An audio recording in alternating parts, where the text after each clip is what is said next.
روزه نیول به په میاشتې باندې کیږي. د روزې نیول به په چا باندې کیږي؟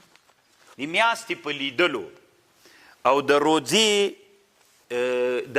روزې ماتول چې اختر د دا به د میاشتې په لیدلو باندې کیږي. خبر پوه شولی؟ اوس مسله دلته دا ده، طالبانو یوه مسله ده، مطالعو ته اعتبار سته که نسته ده؟ دا یوه مسئله ده. څوک چې وایي مطالعو ته اعتبار سته، د دې داسې مطلب ده چې هر وطن به ځان ته ویني. هراتیان به ځان ته ویني، کابلیان به ځان ته ویني، جلباتیان به ځان ته وي، خصوصا چې څوک په طول البلد باندې پراته وي. اوس طالبانو مونږ او بغلانیان طول البلد کې یو سره، مونږ او پکتیاوال تقریبا سره په طول البلد په عرض البلد مو تقریبا ډېر فرق نه کوي. خبر باندې پوه سولی یم؟ هغه څوک چې طولن پراته وي، شرقن و غربن پراته وي، د هغوی طول البلد فرق کوي. نو څوک چې وایي چې مطالعو ته اعتبار سته، د هغې مطلب دا ده چې معنا هره بلده کې به ځان ته سپوږمۍ لیدل کیږي. د یو د بل په سپوږمۍ باندې کفایت نه کیږي. دا یو. خو راجح رایه د موږ د احنافو مفتابهي رایه، بلکې د ټول اسلامي امت تقریبا دا رایه ده چې مطالعو ته اعتبار نشته د طالبانو. څه مطلب نشته ده؟ چې جلباتیانو ولیدله، په هراتیانو تم خبر ورغی، بس څوک ده پې باندې فرض ده، پې باندې څوک پې فرض ده، روزه پې باندې فرض ده. مطالعو ته اعتبار نسته. په یو مطلع کې چې ولیدل سوله، په ټولو باندې روزه څوک ده؟ فرض ده. خو دلته یوه خبر علامه بنوري صاحب او علامه انور شاه کشمیري صاحب کړي چې د امام ضیلعي نه خبر نقل کړي. دا ښه خبر ده طالبانو، مطالعو ته اعتبار نسته ده. خو هلته نسته طالبانو چې دا مطلع دومره لرې نه وي چې شپه ورځې بدلیږي سره. که د کومو وطنونو شپه ورځ سره بدلیدله، مثلا په افغانستان کې، مثلا په هند کې مسلمانانو څوک ولیدله، یا په اندونیزیا او مالیزیا کې، ځکه هغه شرق طرف ته پراته دي، په مالیزیا او اندونیزیا کې سپوږمۍ ولیدل سوله. نو د موږ او د اندونیزیا او د مالیزیا شپه ورځ یوه ده سره، د موږ هم ورځ ده، د هغوی هم ورځ ده. اما د موږ او د غرب هلته روزه ورځ څوک ده؟ دا اوس هلته شپه ده، دلته څوک ده؟ یا په هغه وطنونو کې چې موږ سره شپه ورځ بدله ده، هلته حکم چی ده طالبانو؟ هلته بیا مطالعو ته اعتبار سته. ځکه طالبانو علما وایي که مطالع ته اعتبار ورنکړي. اوس مثلا ته فکر وکړه، په افغانستان کې رمضان میاشته څوک راغله؟ کمه راغله. 9 ورځې د رمضان پوره سولې، سبا څوک ده؟ اختر ده، د میاشته ولیدل سوله بیګا. چې دلته ولیدل سوله، نو مونږ اعلان وکړو که دا مطالعو ته اعتبار نسته، که دا خبر باندې عمل وسي، معنا چې دلته ولیدل سوله، غرب کې هم سبا اختر سي. نو غرب خو طالبانو نن د مونږ دغه د ورځ ختمه سوله، نن په چا باندې؟ په غرب باندې څوک راغلله؟ سهار.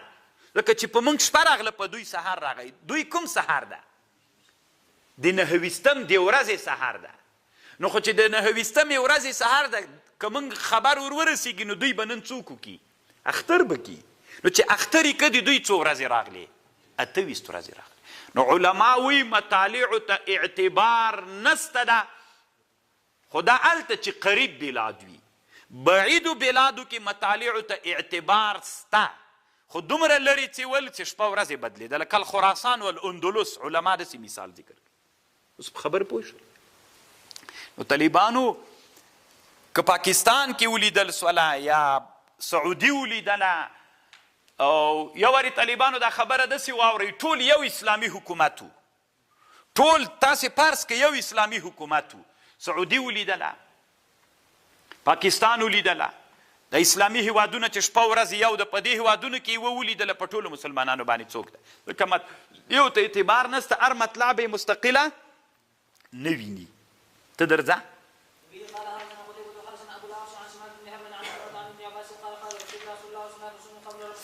خو یوه خبر بیا دلته سته طالبانو، مطالعو ته اعتبار نسته. اوس دوی وایي هر مملکت ځان ته قضا لري، چې ځان ته قضا لري، هر مملکت به ځان ته څوک کوي؟ لیدل کوي.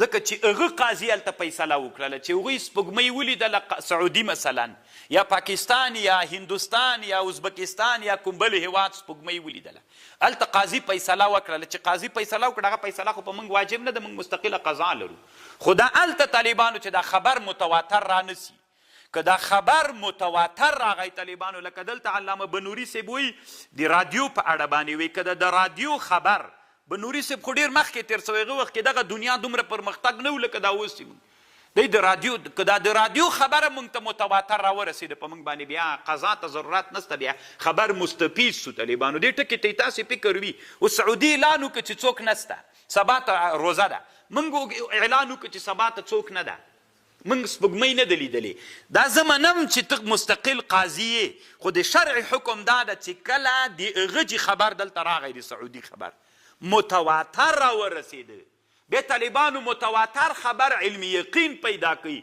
چې دا خبر داسې متواتر راورسېد سعودي حکومت سپوږمۍ ولیدله چې په متواتره توګه باندې دا خبر موږ ته راورسېده په موږ باندې بیا څوک ده په موږ مسلمانانو باندې که دلته قاضي فیصله هم نه ده کړې قاضي فیصلې ته ضرورت نشته دا خبرې مستفیض څوک واجبوي روزه واجبوي طالبانو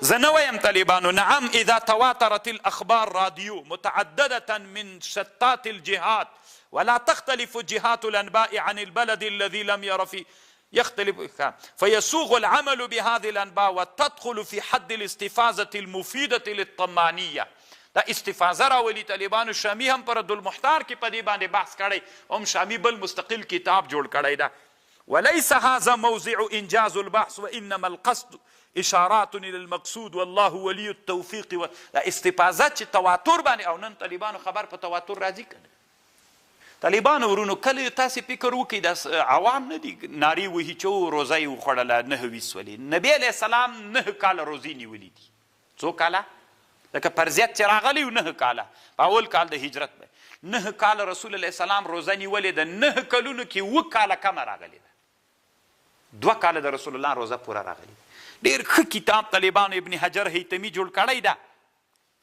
اختصاص اهل صیام په باره کې داسې ښه نومیږي یو جل کې د ما سره شته طالبان دلته علامه بنوري صاحب هم نقل کړی له کتابونو نه د رسول صلی الله علیه وسلم 9 کاله روزه نیولې 7 کاله رسول الله روزه کمه راغلي خدایي خپله کمه راغلې ده باب ما جاء فی الصوم بالشهادت یعنې طالبانو په شهادت باندې روزه صحیح کیږي خو طالبانو یو ټکي تنبیه کړي که چا د ورځې سپوږمۍ ولیدله دې لیدلو ته اعتبار نشته ده دی وایي طالبانو علامه بنوري صاحب وایي په هند کې خو اسلامي حکومت نشته چې قضا وسي که یو مسلمان خبر میاشته لیدلې ده بس په د ثقه سړي باندې د عمل وسي او د اختر په هغه کې د بیا په 2 ثقو باندې اعتماد وکړل سي باب ما جاء شهر عید لا ينقصان طالبانو 2 میاشتې د اختر دا دواړه پرله پسې نه کمیږي درځه دې کې طالبانو د علماو ډېر اختلاف شته څو معناوې علماو ذکر کړي دي خو همدا یې مطلب د 2 میاشتې یو ځای نه کمیږي